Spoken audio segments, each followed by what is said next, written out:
I came down through here, I had a filter turned on the camera where it only caught green and black and white,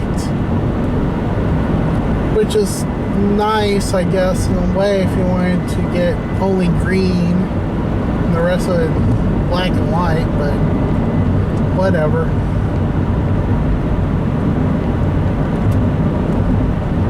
I don't think I have that up anymore. I got a lot of thumbs down on that particular recording, so I don't have it in archive because it wasn't filmed quite right. The trees are starting to turn colors. Very, very nice.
what I'm going to do is I'm going to turn right when I get to 124.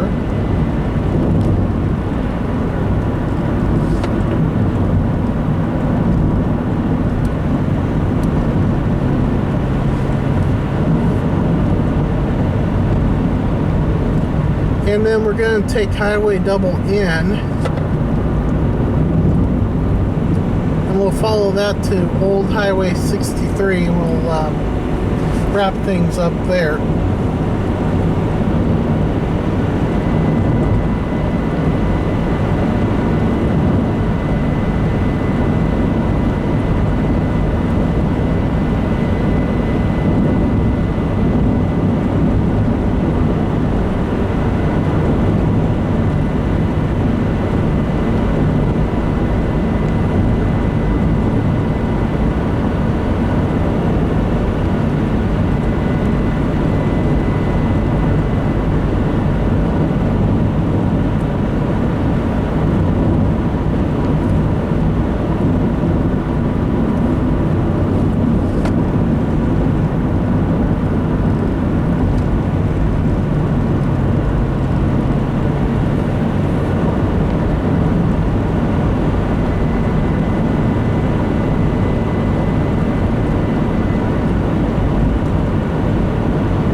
Next week I plan on going to Kansas City.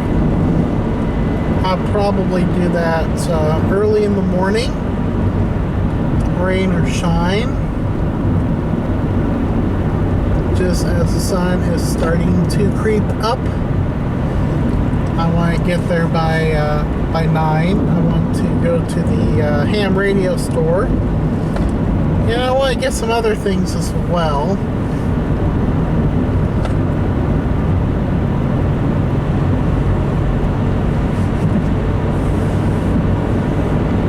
And I think I have a special route planned. It's a place I recorded before, but it's not on YouTube. It was recorded back in the 3x4 days. And back, I think, 2011. Or late 2010. It was right about Christmas time. As a matter of fact, it was Christmas time. And the recording wasn't all that good. It was actually quite crap, as most 3x4 recordings are. As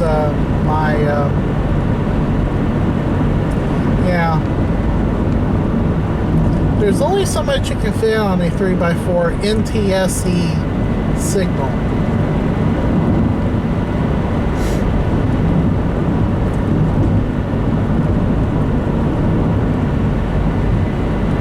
And especially if you're recording the way I was, which was on the lower speeds on the DVD recorder, which, by the way, yielded much better picture quality than the cards, because the cards back then were really kind of slow and couldn't really fit too much on them, and they were expensive. They're still expensive, but not as expensive as they once were.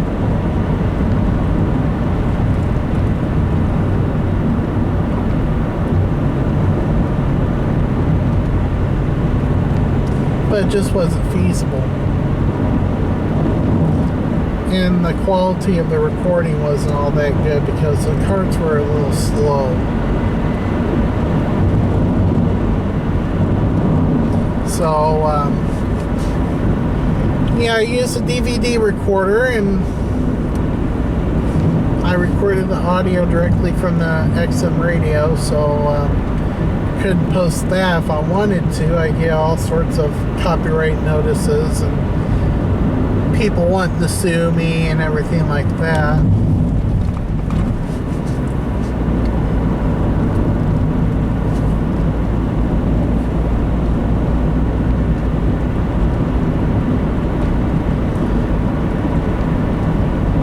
I will get that in high definition.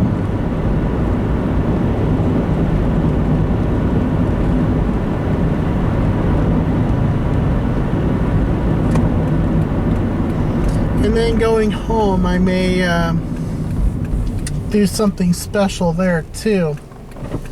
As of this recording, I have 249 subscribers.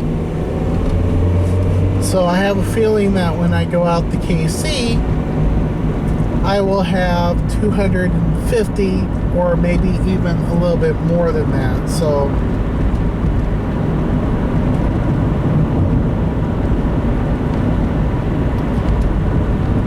I'll do something special for my 250 subscriber special.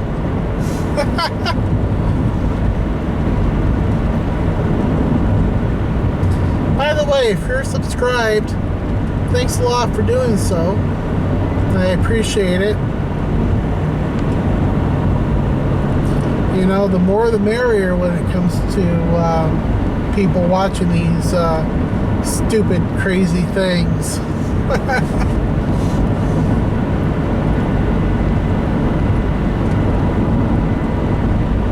But who knows? Maybe in 20 to 30 years, the Best Buy and Hobby Lobby will be gone, and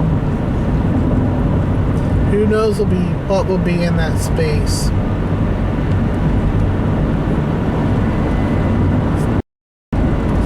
I'm not fond of either one. I like Michaels. And I used to like Short Circuit City back in the day, but they're gone. But I don't really have any emotional ties to Circuit City like I do Kmart.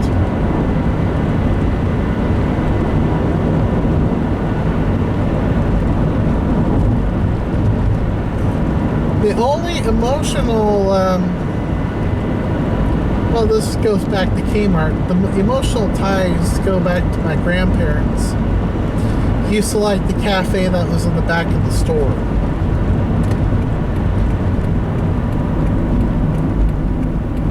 It wasn't that bad.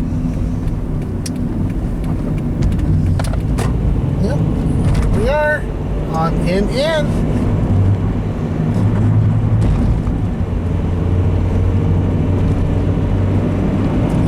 It wasn't that bad. I don't remember it being bad, but I do remember like the little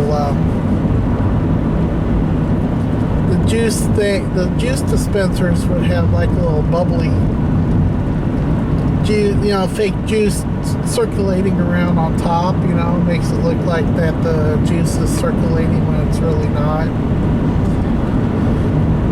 If I recall correctly, it was all self-service, and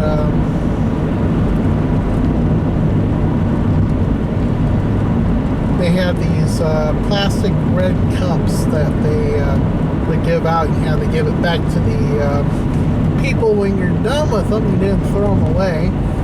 I'm sure a couple of them did get thrown away.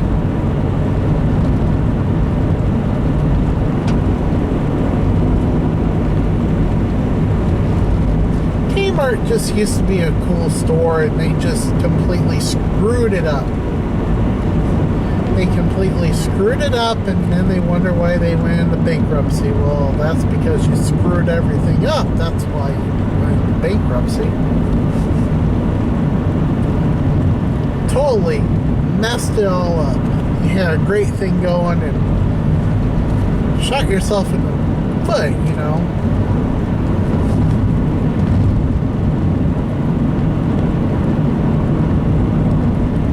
But no real emotional attachment to Circuit City. As a matter of fact, I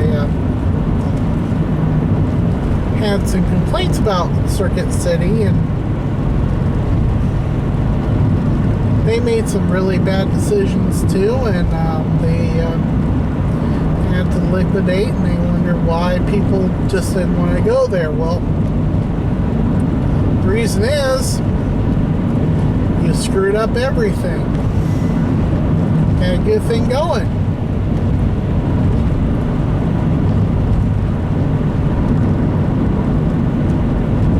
Best Buy will learn from those mistakes and will.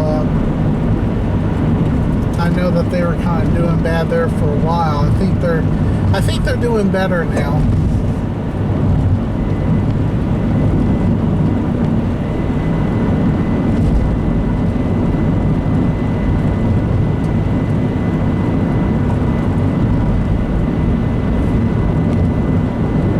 Yeah, this road's. If you see some bouncing around, that's the road.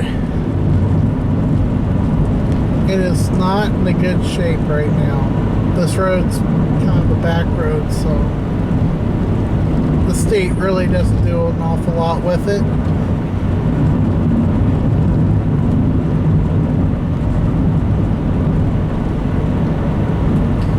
Just keep it drivable. That's their slogan. Keep it drivable. They put band-aids on I-70 and talk about this and talk about that. Don't fix the roads. Let's just talk about it. We have to expand it to 3 lanes. And, yeah.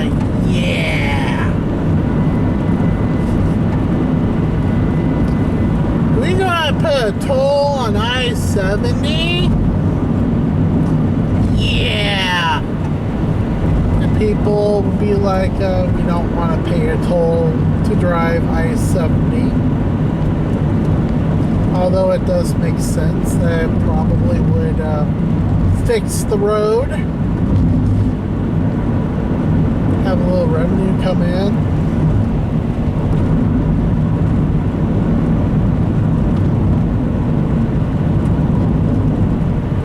And what do I care? I have a K tag on the Kansas Turnpike and I haven't yet used it. Maybe this fall. And well, it's already fall now. But maybe here in a couple weeks I'll actually be able to use it. Just to test it out, see if it works. Have to make sure everything is up to date. Now I'll probably need to order a new Sun Pass too for the Florida Turnpike. Because when my windshield was damaged from that ice, Mr. Iceman, the Sun Pass was also damaged. So I need to get a new transponder for that.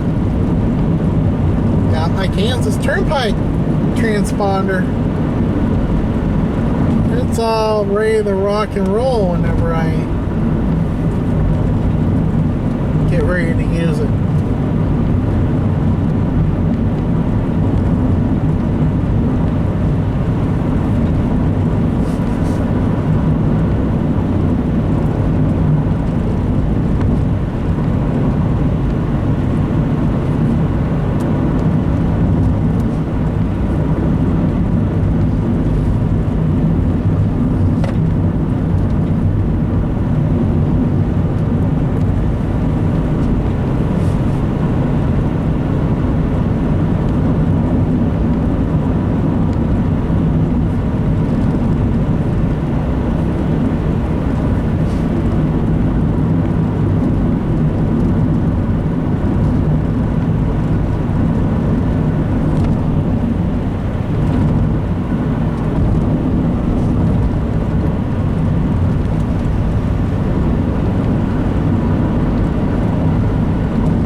I kind of want to say that this guy ahead of me is being very cautious.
We got cows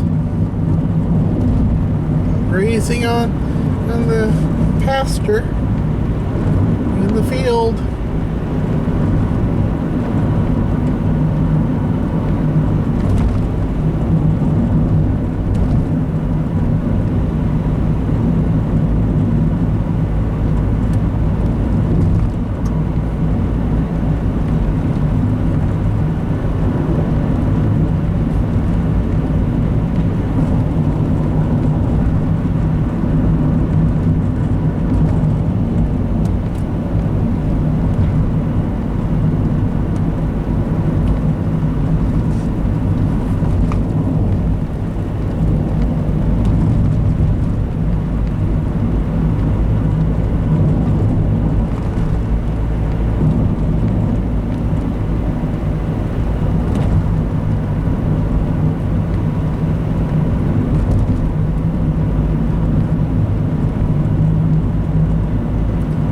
I think we're approaching Old Highway 63. Yep.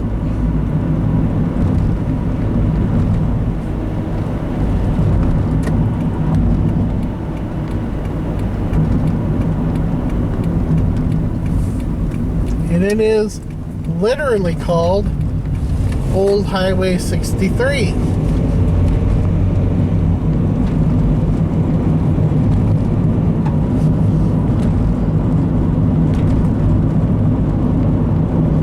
This route was bypassed in 1962, so it hasn't really seen a whole lot of traffic since that time.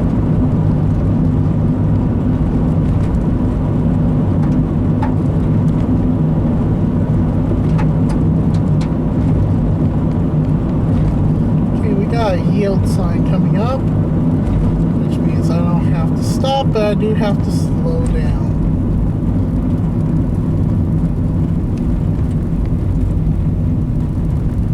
I wonder what that thing is.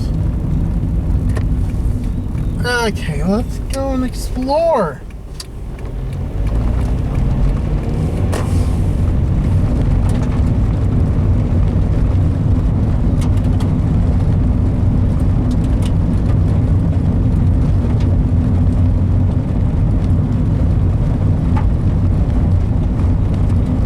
If it's anything, we'll stop.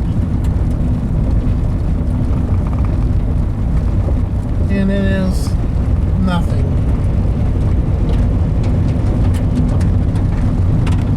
So, I think this goes to the field. Maybe not.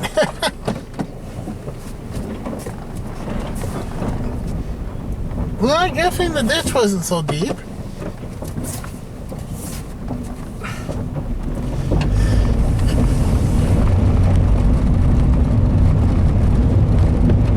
Get the dusties off. have been a one-room schoolhouse. It might be a little house or something that has long since been abandoned.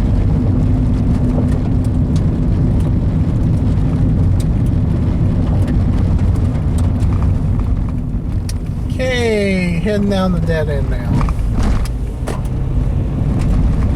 See how the 2 slabs of concrete has separated over time?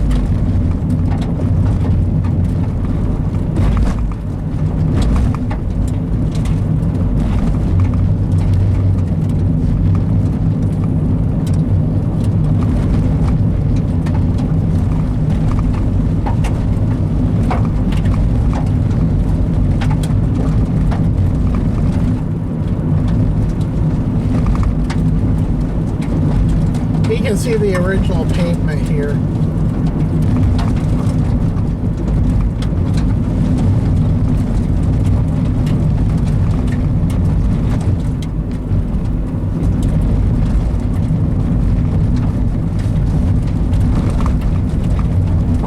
I don't think this area is really used much anymore. It used to be a driveway there, it's gone now. Alright. That's a pretty good sign that the road ends.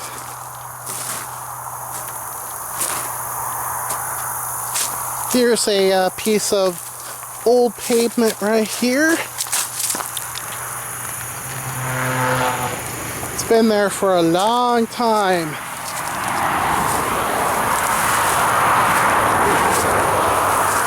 Anyway, it used to continue on here.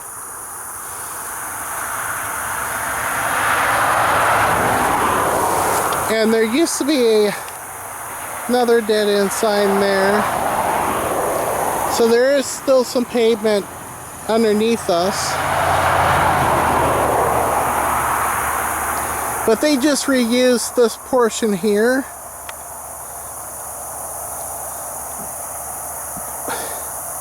In 1962, and still used to that day, and the old segment just goes on. Ow. Yeah, I think those signs are a little worn out. Nice modern sign.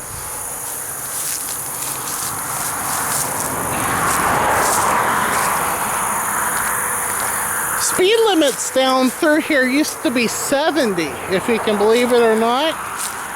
Can you imagine going 70 on this road? I can't.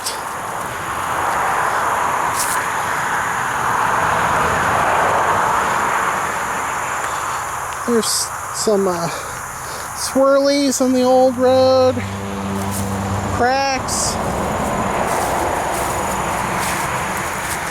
And you can see where it's, well, you can't really see it, but it has separated over the years.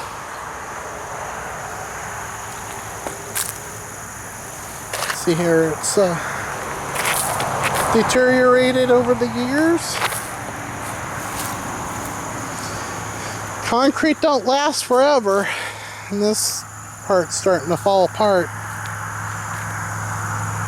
Well, anyway, this is going to end